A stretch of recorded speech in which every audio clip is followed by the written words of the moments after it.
Hello friends, कैसे हो आप सब लोग। तो आज के इस सेशन में हम बात करने वाले हैं वाइगोत्स्की के सामाजिक सांस्कृतिक सिद्धांत, जिसको इंग्लिश में हम कहते हैं सोशल कल्चरल थ्योरी। सामाजिक सांस्कृतिक सिद्धांत के प्रतिपादन किसने किए हैं? तो वाइगोत्स्की महोदय ने।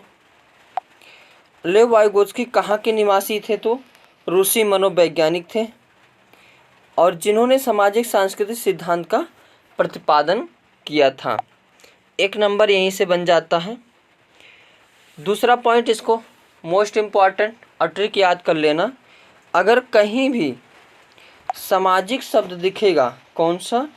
सामाजिक और सांस्कृतिक शब्द चाहे जहाँ दिखेगा वहाँ पर वाइगोत्स्की को देखते ही टिक लगाना है। इन्होंने कहा है कि बच्चा अपने समाज और संस्कृति से इंटरेक्ट करके सीखता है,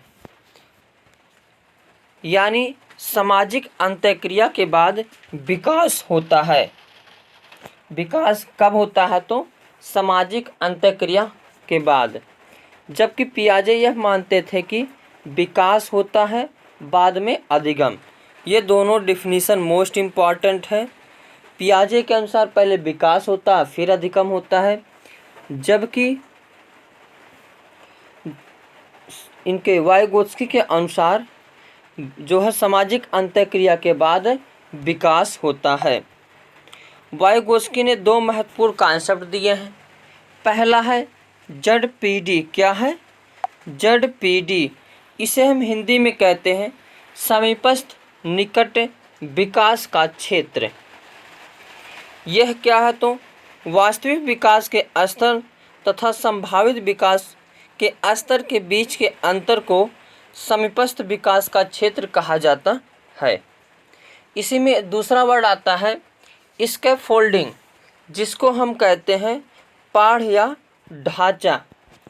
वयस्कों द्वारा दी जाने वाली टेम्परेरी हेल्प या गाइडेंस को स्कैफोल्डिंग पाढ़ या ढांचा कहते हैं। जैसे कोई बच्चा अगर साइकिल चलाना चाहता है, साइकिल नहीं चला पा रहा है, तुझे सपोर्ट की ज़रूरत पड़ेगी, और सपोर्ट की ज़रूरत पड़ेगी तो मम्मी या पापा या कोई भी सपोर्ट दे देता है। उसी को क्या कहते हैं? पाढ़ या ढांचा या स्कैफोल्डिंग।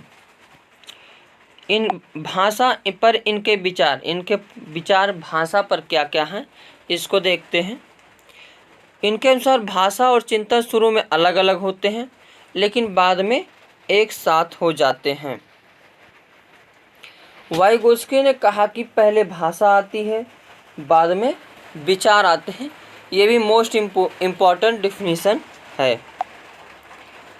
इनके अनुसार एक निजी भाषा या आंतरिक भाषा क्या होती है? तो इसमें बच्चा अपने ही कार्यों को निर्देश देने के लिए भाषा का उपयोग करते हैं। जैसे एक प्रश्न पूछा जाता है, लड़की कपड़ा तय करते हुए अपने आप में बातें करती है तो वह क्या करती है? तो आंतरिक भाषा या निजी भाषा का प्रयोग करती है।